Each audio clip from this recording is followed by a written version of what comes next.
once upon a time, a legend was formed.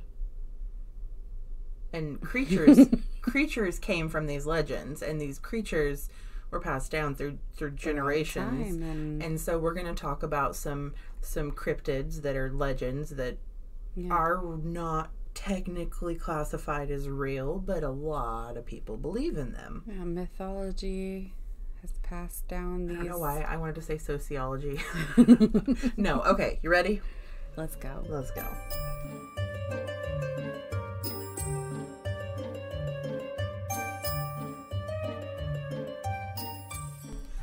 Jello, I'm Ash. And I'm Lynn. And this is Only If You Can Keep Up.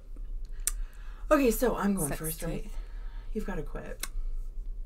You know, when you're watching TV and the captions are like, sucks teeth. I realize I do that noise a lot. Mumble slothfully. Sloth mumbles. Mumble softly under breath. I love it when it says inaudible. Yes, I'm always inaudible. Okay, so if you had captions right now. No, don't do that. Okay, I'm going to start with a Kelpie. Okay. Do you know what a Kelpie is? I've heard of a Kelpie, but I'm not real sure. It's a Scottish legend. Scottish. It's from the Scotland. Okay. They're just technically shapeshifters that drown their victims. Ooh. They usually take form of a black horse, a beautiful black horse, but they can also turn into women, beautiful women who need help. Oh. And the nice gentleman comes and helps them. Yeah. Or they can turn into a man that's like struggling and hobbling down the beach. So they can pretty much shift into all kinds of stuff. Anything. But normally it is a black horse. That's the normal myth or legend. They're said to be found near lochs and very fast rivers. Like a lot of them around Scotland. Like you would think they're in the kelp, but no. They can be in any kind of water. Anything. Like there are so many stories you can find online. I only wrote down a couple of them, and we'll get into them in a minute. But like, this is like legit. Like my.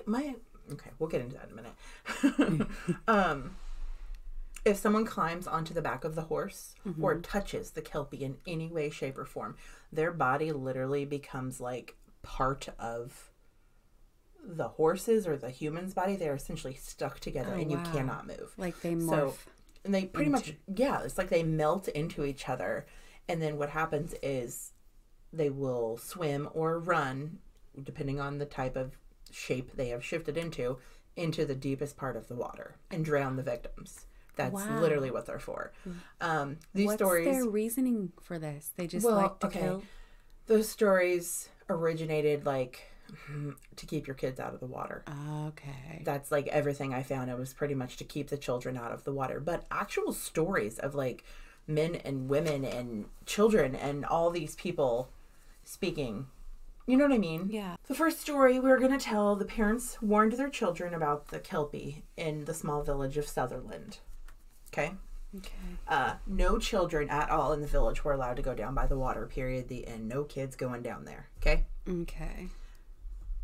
How long ago was this? Probably a long time. This one was, I think, 1800s. Okay. Yeah. I mean, these are all old legends. They're not even called stories anymore. They're legends or myths, you know. One day, a group of 8 children, they were friends. I think 2 of them were brother and sister, and all the rest of them were friends. They decided to skip church and go down to the water to find this Kelpie that their parents warned them of. They were like ages... I mean, these stories are very, very... Who knows if they're real or not? But I saw this story like on 4 different websites. So they ranged from like 8 to 12 years old.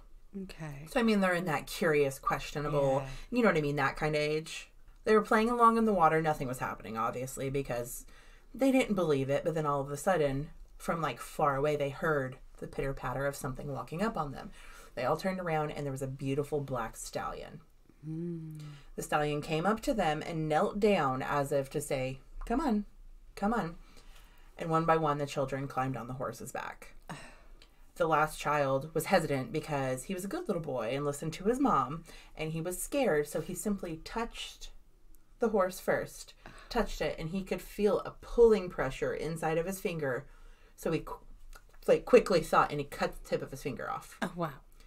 The horse got very... That's quick thinking. I know, right? Especially for a child.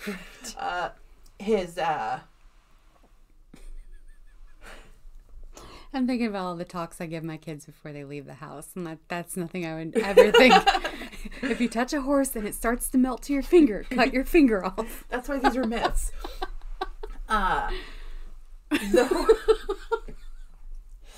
It's okay. Okay, the horse roared up in rage and took off as fast as he could, drowning the 7 children, and took them with him. The one child lived and told the story. That's where that legend came from. He went back to the village and told the village that. He went back to church and was like, listen, guys. Right. The demon horse. I saw the devil. Exactly. But it's all little legends like this. There was another one of a man who was... He had a barn in front of the river, and he opened the barn doors one morning, and there was a beautiful horse standing on the river's edge. He knew the myths, but he was older and didn't believe them, you know, because this is more of a child story. He walked up to it, and the horse pretty much, like, made him, like, knucked him up onto his body, and he felt like he was stuck to the horse.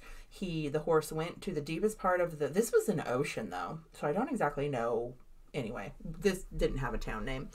The deepest part of the ocean, and took him down. He said he could feel burning and everything inside of his chest, but he didn't drown. He got to the floor of the ocean, and apparently he needed the horse, the Kelpie, needed his help because the Kelpie's friend or whoever was down there injured, and they needed a fire built, and they needed under the ocean, okay. Yes, and they needed all of this stuff done. And so something about the powers of the Kelpie allowed him to breathe underwater, essentially, to help them out. And then once he was done and he kind of got the hint, helped him out, brought him back to his house. Then he tells the legend of what happened to him.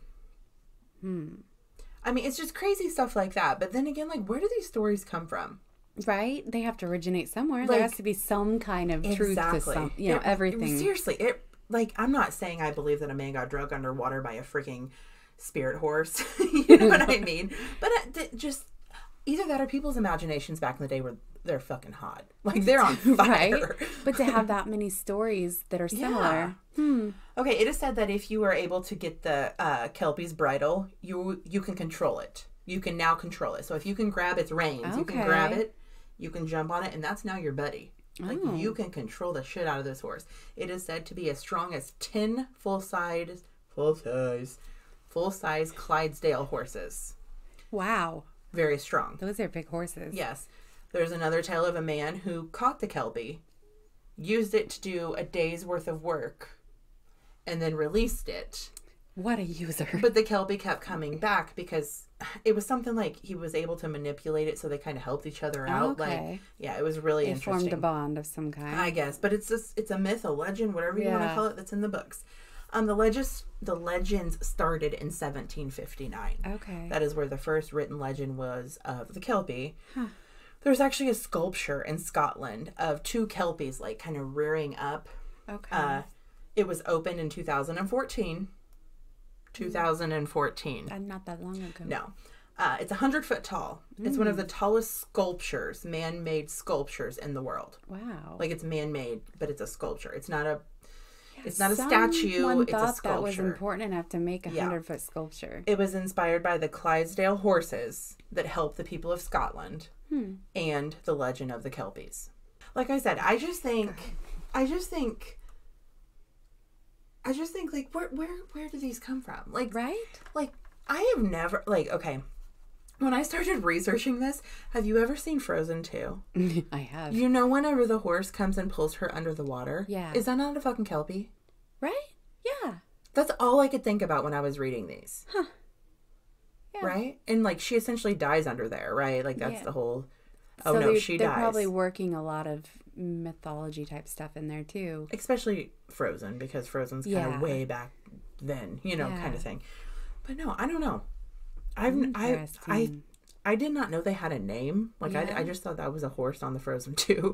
I didn't know it was like a whole mythological legend that these are cryptids that And I guess I thought they were just horse. I didn't know they could shapeshift into other things. Yeah, they can be beautiful women. They can be men that need help. They can be literally anything. Wow. But the only thing I did read is it cannot touch you Like, if it will not touch you. You have to touch it. Kind of like how a vampire has to be invited in. Exactly. Like, it can't come up and nudge you and now you're part of it. Right. You have to physically willingly put touch yourself onto this animal in order for it to carry you to the bottom of the sea. Okay. Yes. Okay. And a lot of stories, there was other ones that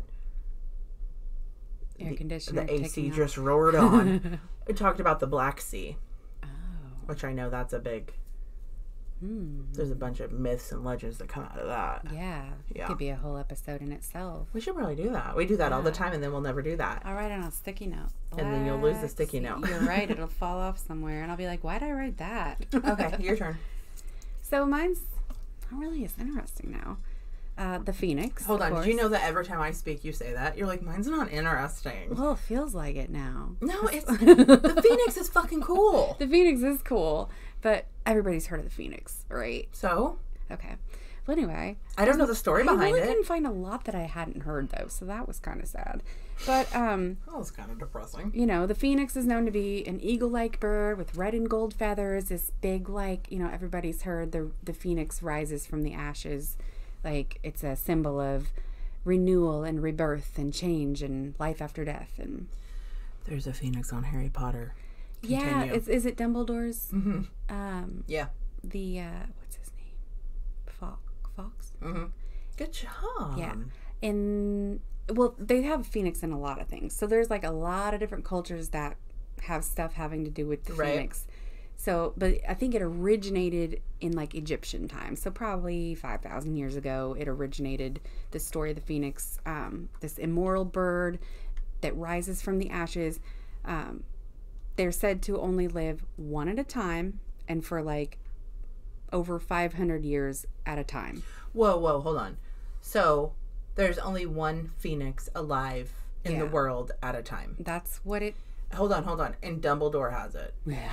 Right? I'm sorry. Keep going. Yes. Wait, he's dead, so he doesn't happen. Not now. Spoiler alert. Anyway. But yeah, an immortal bird, meaning it can't die. And I guess the story somewhere originated that they came from, like, paradise. But when they came to the mortal world, out of boredom, I guess, they arrived here and realized that they couldn't die. Paradise got boring. Yeah, I guess so. Okay. Well, when you got everything you need, I guess you'd need a little action. I don't know. So it comes to the mortal world and realizes, I can't die. So then it set itself up for these, like, every 500 years would build itself a nest and set itself on fire. And then, into ash, right? Yeah. Like it would fire itself into ash. And then a new baby Phoenix would arise from the ashes. So that's the story, and that's about all there is to it. So don't... That's pretty much it, though. Like, really, like, I guess they said that they would embalm the ashes into an egg made of myrrh. And, like, I even Googled, like, what did phoenixes eat? Like, what does a phoenix eat? Because I've read that they're, like, good creatures. They don't, like, attack humans or anything like that. Like, are they self-sufficient? I guess they obviously make their own kind again. Do they filter feed? But like all I could find was I mentioned SpongeBob earlier. Did you? Like, the fire under the sea, like all this going on underneath the sea. What? But I guess they all I could find was that they would feed on, like, the gum of frankincense or, like, the resin and juices of different herbs and stuff. So you said the gum of Frankenstein. I was what? Frankenstein spits his gum out for the phoenix to eat. Right. There we go. I'm sorry. The what? Like the gum or the resin of different herbs, like frankincense and stuff like Frankenstein. that. But they would build their eggs out of myrrh, which is another herb. But there's different folklore. There's different origins. Like the Egyptians, they associate it with the sun god of Ra, the sun god. And then, like, it was originally written about by a Greek historian later. But there's, like, Hindu origins. There's ties with Christianity and Jesus and rebirth and all that. So there was a phoenix in the Bible?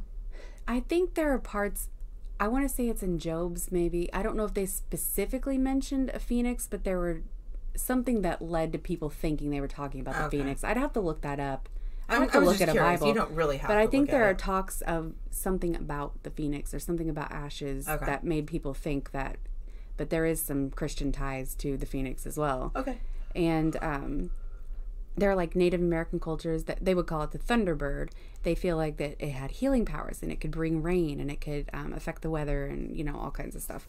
So not just that it was immortal and could rebirth itself, but that it could also have these healing powers and affect, you know, the earth itself. So the tears can heal anything, especially the basilic's wound. What? Harry Potter. Oh, Harry Potter. He gets bit by the basilisk. Okay, and then okay. He gets infected, and the phoenix drops a tear on him, and he's healed, and he's got superpowers. Okay. Now. I thought you said the bathlicks, and I'm like, what are we? I have a lisp, and I apologize for that. Sorry, I was not trying to insult you in any way. No, you really didn't. Do not get insulted about it. But I think they were known to be good and like a symbol of kindness for most cultures. Like I don't think they were ever known to be evil, but I think they're associated with the bird, the binu. I may be saying that wrong, but that was a bird that was. I think it was Egyptian, maybe. But there's all kinds of different ties. It sounds like the phoenix itself goes back thousands of years, and all different cultures have their own take on it, whether it be the thunderbird or the firebird or whatever. So essentially, one time, a long time ago, there was a bird that everyone believed in that we don't believe in now. You know what I mean? Like, because different cultures, different parts of the country. It makes you think like there had to be something like it, and maybe it was just a heron or a big bird or an eagle or something that was majestic and caught people's attention. But for them to think that it can rebirth itself or rise from the ashes, like there had to be something back there. Where do these stories come from? Right? Like, and my whole thing is, why don't we have newer stories? Why is it always way back then? Like, there's nothing that came forth in the 80s. Yeah. You know what I mean? Or even the 90s or the 70s or the 60s or the 50s. It's stuff from like 17 AC or 17 BC or, you know what I mean? And here's my thoughts, and this gets a little off track, but we talk about the Egyptians and how they built the pyramids and how they did all these like extravagant, crazy, ridiculous things. Okay, maybe they weren't like super advanced with technology like we're thinking. They had to be, but whatever. Ancient civilization, they were working with hundreds of gods. Who's to say their gods weren't just like spirits or aliens or whatever different parts of their brains they were tapping into that now we are like numb to because technology and so many things have like dumbed us down. You know what I mean? I have a question. Yeah. I raised my hand and everything. Yes, dear. Who's to say their gods wasn't just like the king? Right. Like they could have been a live human being. Yeah, they could. You know what I mean? Yeah, because the Egyptians, they worshipped many gods. Yeah, multiple. Yeah. And so who's to say those one, or even that maybe they weren't even like supernatural, but maybe they just had more capability of tapping into parts of their brain that we aren't able to use or that we aren't aware of. I don't know. I feel like and then there's at some so much point more in time, we can do. We lost it. Yeah. Okay. Like kind of dumbed us down to where like right. No, we've definitely been dumbed down. Because think back then, there's no distractions. There's nothing like clogging your clarity. You're just like completely aware and open to everything back then. You're about nature and spirit and everything is. There is literally not one magnetic wave going through the air at all. Because there's no power. Right. Other than like natural solar, whatever you're working with the sun or natural elements. That's what I mean. Nothing else. Yeah. There's no lights. There's no water. There's no running water unless you make the running water. And maybe they only lived 30 or 40 years back then. I don't know. But I'm sure they got a hell of a lot out of their 30 or 40 years. They got a lot of fucking shit done in them 30 years. I dropped my phone, sorry. You dropped something. So yeah, like maybe medicine and technology is more advanced now, but our brains are not as advanced as I think they were back then. That's a good theory. And also our coping mechanisms, our like survival instincts are definitely dumbed down. So I don't know. It makes me wonder if everything slowed down and calmed down, how much more people would be aware of things and in tune with things and be more capable of things. So we got all of that from a phoenix. That's my theory. That's called Only If You Can Keep Up. So maybe the phoenix was some type of god protector who came every 500 years, and I don't know, maybe he's still out there somewhere, but we don't know because somebody's keeping it hidden. Right. Okay, do you have any more on the phoenix, my dear? I really think that's about it. There's nothing like super crazy that I hadn't heard. Mm-hmm. I could have kept reading. Probably could have got more, but I mean, the phoenix, I think the legend of it is pretty much the same throughout. Maybe some things change, but similar. Like everything you said. Yeah, I was just, I dove in. I okay. dive My husband keeps texting me. Mine's going off too, but it's my kid. But I've got the volume down, but I'm still distracted. Oh, I have the volume down too. My computer doesn't care. But I dove into the Phoenix thinking, oh, I'm gonna get stuff I've never heard before. No, not really. It's all pretty much the same, right? So yeah. Okay, so you ready for mine? Ready. Mine are not good. Ooh. Okay, the succubus and the incubus. Succubus. Succubus. Succubus. Do you know what they are? I know that they're both like sexual type of entities, right? They are like sexual demon, entities. like. Yes. Okay, the succubus is a female. That's what I thought. She's a lady. One's female, one's male, right? Supernatural entity that appears in dreams to seduce men sexually in their dreams. Is that what dreams are made of? Yes. For real? I don't know. You're like, I don't fucking know. And the incubus is the same thing, just the male. Okay. So succubus, woman. Incubus, man. Okay. No offense to anyone who's gay, but would an incubus come for the gay men? Probably. Okay. That's what I would assume. I would assume too. But technically, technically, the purpose of them, they wouldn't go for a gay anything. Well, I guess maybe a gay woman, but that's not... Okay, let me just tell you what they do. Okay? Yeah, I don't know what they're like. Right. It's all about impregnating people. Oh. So, I guess they could go for a gay man just to steal their semen. You know what I mean? Like, so I guess it doesn't matter. Semen is all they need. The earliest writings, that's what they live for. I know what I'm here for. The earliest writings go back to 2400 BC. Oh, wow. That's where the first little story came about. That's so wild. It was Lilith. Okay, yeah. They said she's the succubus. The original. The original. Numero uno. God damn. The first accounts, actually, like the first writings of it, actually described a gargoyle-like creature. Oh. But over time, I didn't say anything. I was not there. It said like... 5,000 years ago, I said. It was medieval time. When medieval time came upon our world. Oh, I love that stuff. They turned more into a human. It was just a human being that was creepy, essentially. Okay. Yeah. And they can only come in dreams. Come in dreams. They get crept. It? We should put a dirty warning on this one. We probably should. Why though? We're dirty, so it doesn't matter. Yes, they come into your dreams. So the tale is that the succubus, the woman, would come into the male's dreams. Okay. Kind of like Freddy Krueger. I mean, it was purely for sexual activity. Yeah. They would have sex with them. They would obtain the semen within their body. Then they would go to the incubus. Okay. And somehow, did not find how, they would give the semen to the incubus. Okay. The incubus would then find a female human person and put the semen into the female human person. Okay. And now we have impregnated. It's a whole teamwork process. It's a fucking teamwork process. Okay. That's a lot of work. I the mean, hope you is gotta give it to them. They're dedicated. Yeah, they're going for it. The hope is that the woman would become pregnant and deliver the baby, a healthy baby. If the dogs are barking, it's fine. Okay, so we deliver a baby. Is this baby like an evil baby, or? These children actually have a name. Oh. They're called Cambions. What? They are a human-demon hybrid. Shit. I've never heard of that before. Yes. They are very open to the supernatural world.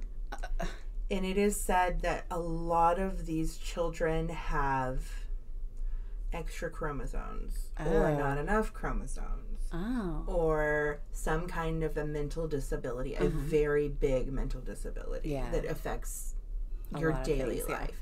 Yes. Okay. Not all of them, but some of them, because they're more susceptible to both sides of the world. Yeah. That's interesting. I didn't know all that. I know. I didn't either until I looked it up.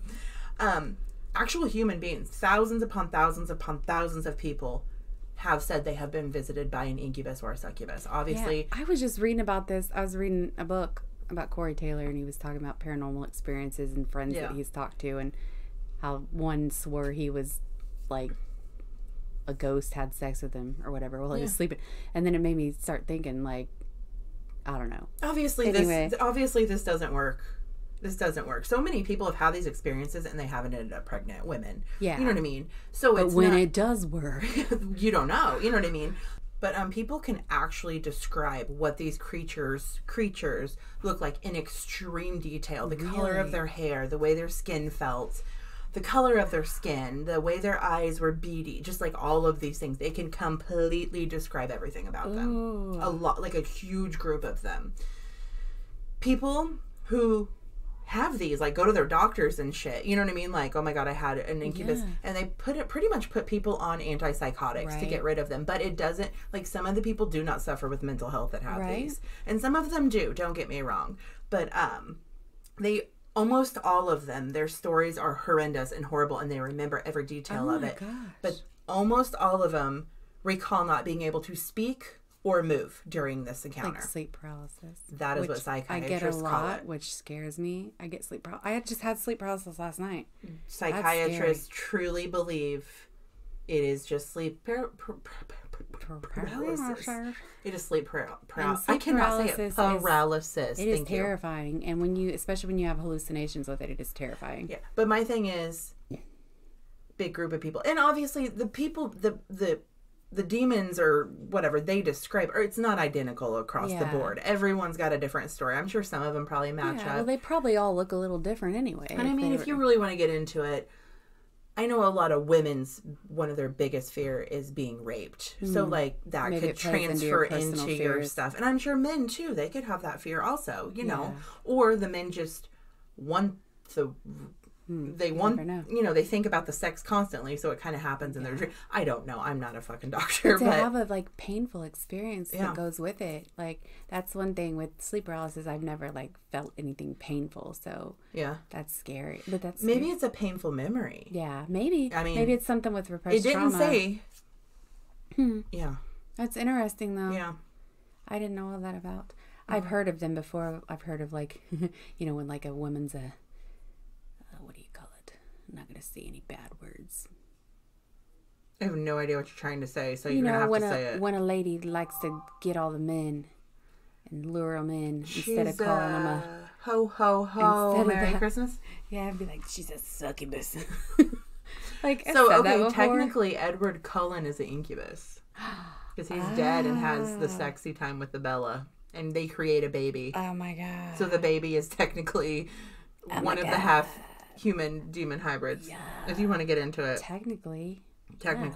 Well, like, if you watch Breaking Dawn, when they're looking all this stuff up, it says incubus and succubus. Like, they're looking through the textbooks. So he technically is one, because he's... So vampires in general are just... Yeah, so... Right? Are vampires real? What do you think? Edward Cullen. I mean, I know that there are actually people who drink blood. Yes, I'm talking about the actual undead. Right. I don't know. Anyway... That's all for me. That's all, folks. Spacing out here thinking. What do you got? Okay, no. Yeah, no. Go to your next one. So mine is actually much more peaceful. Yay, we're going to end on a happy note. No more sexy time. Well, can be, I guess. Okay, never mind. The Selkies. Okay. You ever heard of a Selkie? Not to be confused with Kelpie. Yeah, not to be confused with a Kelpie. Totally different. A Selkie is a seal. Yeah, they're... Sea lion. They're like a... They're also shape-shifting, but they're usually beautiful women who are also seals. It's not like a mermaid that's a half fish, half person. Right, okay. This is a full human seal who can become a fuel... A fuel human. Full seal who becomes a full human. And I guess they like to stay near the shoreline. They're known to be these beautiful, enticing women who have, like, long hair, beautiful features, and they'll, like, stand, I guess, in groups. They're known around the shoreline, especially at night, to, like, sing and dance in the moonlight. So they're witches. Pretty much. Okay. They're known to have beautiful singing voices and beautiful looks that draw people in. Are they luring men? Okay. I don't think they mean to. I think they seem very peaceful. So wait, they're just doing their own damn thing. Just doing their fucking thing. Okay. And for a lot of the stories I've heard is that men, like human men, fishermen and stuff like that, more prey on them. Like, they see them and they want... I don't know. They like them and they can't stay away. Do the things to them that are unspeakable. So some of the stories are like... So the whole thing with the Selkie is they have to have their pelts to return to the sea. Like, if they don't have their... They take their pelts off is what they do. They take their skin off. So they take their meat sack off. Pretty much. Yes. Okay. More on this later. I don't know if I'm a Selkie or what, but... Okay. Wait, you take your meat sack I always talk about my meat... Like, I hate this meat sack. I hate... Anyway. So they all, okay, so say this man comes in and usually they're known for helping people. They'll like help a human in need, or they'll help some, like if they can, they're known to be like very kind, gentle, helpful creatures. They can be vengeful when they need to be, but it sounds like they're overall very peaceful beings. It's like originates in like Ireland and Scotland, very much a Celtic type. It's like the Celtic version of mermaids, but they're not mermaids. They're different. Mermaids are bad, right? Mermaids, I've heard they can be bad. Yeah, right. That's what I thought. But they're like half, like the legend of half. The mermaid, not the Little Mermaid. She's amazing. Yeah. Anyway. But I guess these ladies, they can be men too, but usually women, once they hit land and they take their skin, their pelts off, they can be full human and so do they, like, live human lives. Do they like lay them out to dry? I guess they'll set them aside, and that's the whole thing. Like the original story is something like a fisherman saw this beautiful woman. He found her pelts. He took them and hid them, forced her into marriage, into the domestic life. They got married. They had babies, the whole domestic life. And she always longed to be home. She always longed for her, like she was forced into this. And although she loved her family and loved her children, she never felt never felt whole. Aww. Always longed for the sea, always longed to go back home, never could return, because if you don't have your pelts, you can't go back home. So the whole story is that the man would hide the pelts, and the children would at a later date, find the pelts and show them to the mother, and the mother would instantly run off, never to be seen again, off into the ocean, So she didn't really love her children. Like she loved them, but then again, she loved the sea more. Right.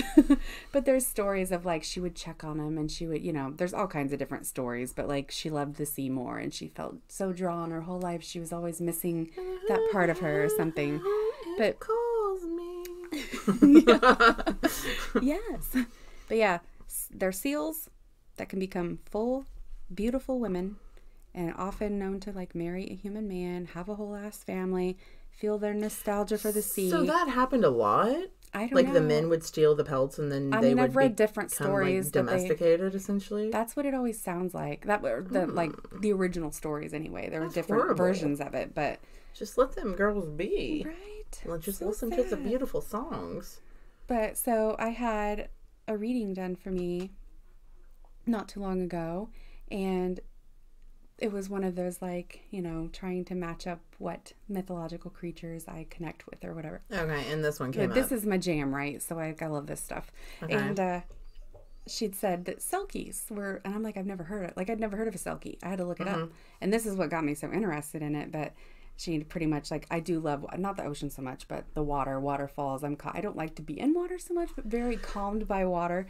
But I just thought it was so interesting because I've always like, I hate my meat suit. And I always felt like I don't belong. Like I'm not supposed to be here. I don't know. Love my kids. I'd never leave my family. That's not like that. So wait, if you found your pelt, you wouldn't run off to the ocean and never come back? I definitely would not. Okay. But especially since like I'm terrified of deep water, but I would love to sit by a waterfall. You could go chill with the kelpie down at the bottom. I guess. So I told my husband this whole thing, and I'm like, "You think I'm a selkie?" And he's like, "I will never give you your pelts back." And I'm like, "Okay." Where are you hiding them? I just thought it was funny, but no, the selkies sound so beautiful and like. They're singing in the moonlight. I had never heard of them until you said something earlier about them, and I saw like a full-on seal. Yeah, that turns into a human woman. That's beautiful. Yeah, to end on a light note, anyway. Well, it's sad for them, but I mean, the ones that didn't get kidnapped and domesticated by the evil men of the world, right? Not so good for them, but the other ones who could just dance under the stars, it was good for them. Yeah, they seem like pretty peaceful beings that like to help, and then helping gets them in trouble. It sounds like, but. Sad for them, but also beautiful, I suppose. If you think a seal's beautiful. I think seals are cool. Those what are they, the elephant seals? They nasty looking. Maybe those are the guys. Ew. Okay, if you need to contact us for any rhyme or reason, you can do so at onlyifyoucankeepup at gmail.com. Thanks for listening. Catch you on the sulky side. Don't let an incubus or succubus come into your dreams tonight, please. Rise from the ashes, bitches. Bye.